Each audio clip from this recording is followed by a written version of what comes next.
Hamas ने एक हमला करके राजीव और आशुतोष इस युद्ध को हवा दे दी। 13 दिन हो गए हैं और ऐसा लगता है कि युद्ध और बढ़ेगा। बिल्कुल, गोले मोर्टार लगातार दागे जा रहे हैं और एक तरफ हमास पर एक्शन हो रहा है, दूसरी तरफ हिजबुल्लाह को भी टारगेट किया जा रहा है। बिल्कुल, युद्ध बल्कि शांत रहने के बजाय और भड़कता जा रहा है। अमेरिकी प्रेसिडेंट भी पहुंचे, ओलाफ शोल्ज भी पहुंचे, ऋषि सुनक की मौजूदगी है। दुनिया दो देशों में बटी हुई नजर आ रही है, लेकिन ये सयुज लगातार युद्ध और भड़क गया है। 13 दिन से जारी है महायुद्ध। इजरायल लेबनान बॉर्डर पर झड़प, लेबनान से चली एंटी टैंक मिसाइलें, इजरायल ने लेबनान पर गिराए बम, लेबनान सीमा को खाली करने का हुक्म, हिजबुल्लाह है इजरायल के निशाने पर। यह आसमान सिर पर उठाती आवाजें लेबनान के बेरूत से उठी और देखते ही देखते तमाम अरब वर्ल्ड में गूंजने लगी।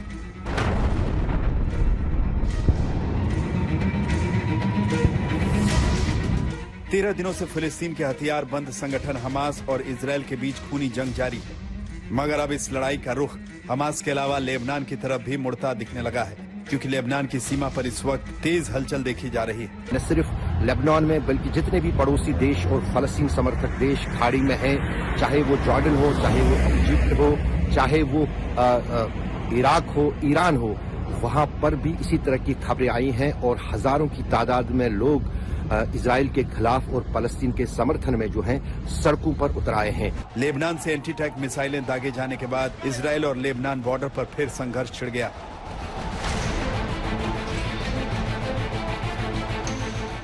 गाजा में लड़ाई शुरू होने के साथ ही इजराइल और लेबनान के हथियारबंद गुटों के बीच झड़पें शुरू हो गई थी, लेकिन लेबनान की तरफ से मंगलवार को सुबह दागी गई anti tank missile north Israel के मेटुला में गिरी और बस यहीं से बात बिगड़ गई। हालांकि ये तस्वीर साफ नहीं हो पाई है कि इस मिसाइल हमले में जख्मी हुए लोग आम शहरी हैं या फौजी, लेकिन इजरायल ने लेबनान की सरहद से सटे इलाकों में रह रहे लोगों को इलाका खाली करने का हुक्म दिया है। लेबनान और इजरायल के बीच तनाव बढ़ता ही जा रहा है। अमेरिका पर लोग भड़के हुए हैं और लेबनान में तो उसके दूतावास को हजारों प्रदर्शनकारियों ने घेर लिया। इन लोगों ने अमेरिकी दूतावास को आग के हवाले कर दिया। हालांकि सेना ने आंसू गैस के गोले दागकर लोगों को पीछे हटाया और फिर किसी तरह आग पर काबू पाया। इजरायल की फौज ने लेबनान के साथ लगती सीमा पर टैंक और बख्तरबंद वाहन समेत सैकड़ों सैनिकों को तैनात कर दिया है। वहीं सीमा उस पार हिजबुल्लाह के लड़ाके भी इजरायल से भिड़ने की तैयारी में जुटे नजर आए। कहा जा रहा है कि लेबनान के हिजबुल्लाह और इजरायल के बीच जंग छिड़ती है तो मध्य पूर्व के लिए बेहद खतरनाक होगा, क्योंकि हिजबुल्लाह के साथ ईरान मजबूती से खड़ा है। आज तक ब्यूरो।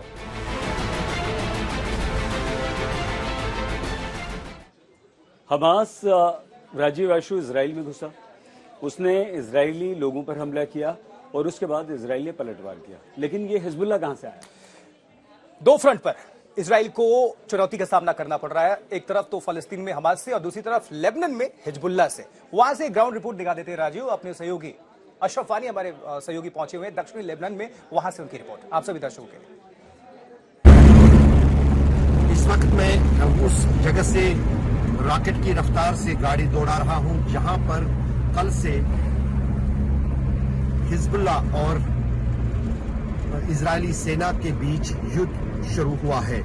रात भर यहां पर दोनों तरफ से गोलीबारी होती रही। अल मुशाब का ये इलाका है जहां पर हम इस वक्त चल रहे हैं। आप देख सकते हैं एक भी शख्स कहीं पर आपको नजर नहीं आएगा। सिर्फ यहाँ पर अगर आवाज है तो वो है ड्रोन्स की, जो इजराइल की तरफ से इस पूरे इलाके पर बहुत ऊपर, क्योंकि वो ड्रोन दिख भी नहीं रहे हैं, उनकी थोड़ी आवाज सुनाई दे रहे हैं, इस इलाके की गतिविधियों पर नजर रख रहे हैं। लेकिन उससे पहले ही पूरा इलाका जो है वो खाली हो चुका है। यहाँ पर हिजबुल्लाह के लड़ाकों के अलावा कोई भी इस इलाके में आपको ना ही नजर आएगा और ना ही कोई यहाँ पर चलने की हिम्मत जुटा रहा है। यहाँ पर लोगों का कहना है कि जो भी वाहन यहाँ से चलता है उस पर इस्राइल की तरफ से रॉकेट दागे जा रहे हैं। तो जाहिर है कि काफी खतरनाक इलाका है। यहाँ ये अल मुशाब था जहाँ पर पिछले 8 दिन से रुक कर गोलीबारी हो रही थी। इस्राइल और हिजबुल्लाह के बीच में, लेकिन अब ये गोलीबारी बहुत ज्यादा बढ़ गई है। कई सारे घरों को नुकसान पहुंचा है, हिजबुल्लाह के कई ठिकानों को नुकसान पहुंचा है और पूरा इलाका सिर्फ हिजबुल्लाह के लड़ाकों से भरा पड़ा है। बाकी सब जो आम लोग यहाँ इस इलाके में रहते हैं वो यहाँ से कूच कर चुके हैं। अशरफ वानी, अल मुशाब, सऊदर्न लेबनान, आज तक। तो लेबनान में हिजबुल्लाह लगातार इजराइल पर हमला कर रहा है। इजराइल जो है हिजबुल्लाह पर इजराइल की तरफ से भी अटैक हो रहा है, लेकिन इतिहास क्या कहता है? क्यों हिजबुल्लाह जब हमास ने हमला किया तो इजराइल पर अटैक करने लगा? इजराइल क्यों हमलावर है हिजबुल्लाह पर? क्या है हिजबुल्लाह और जंग से उसका क्या रिश्ता है? अब इसमें हिजबुल्लाह ने भी एंट्री ले ली। इजराइल में एक तरफ गाजा है, दूसरी तरफ लेबनान। इसके बीच में है इजराइल और उसका लाव लश्कर। सवाल उठता है कि आखिर यह हिजबुल्लाह है क्या? हिजबुल्लाह, जिसका मतलब है अल्लाह की पार्टी। असल में हिजबुल्लाह लेबनान का एक मिलिशिया ग्रुप है जिसके पास अच्छी खासी सेना भी है। हिजबुल्लाह एक शिया मुस्लिम राजनीतिक दल है। हिजबुल्लाह की लेबनान में राजनीतिक ताकत है। हिजबुल्लाह को ईरान की तरफ से मदद मिलती है। सवाल यही उठ रहा है कि आखिर हमास के साथ भिड़े इजराइल के खिलाफ हिजबुल्लाह क्यों हथियार उठाकर खड़ा हो गया?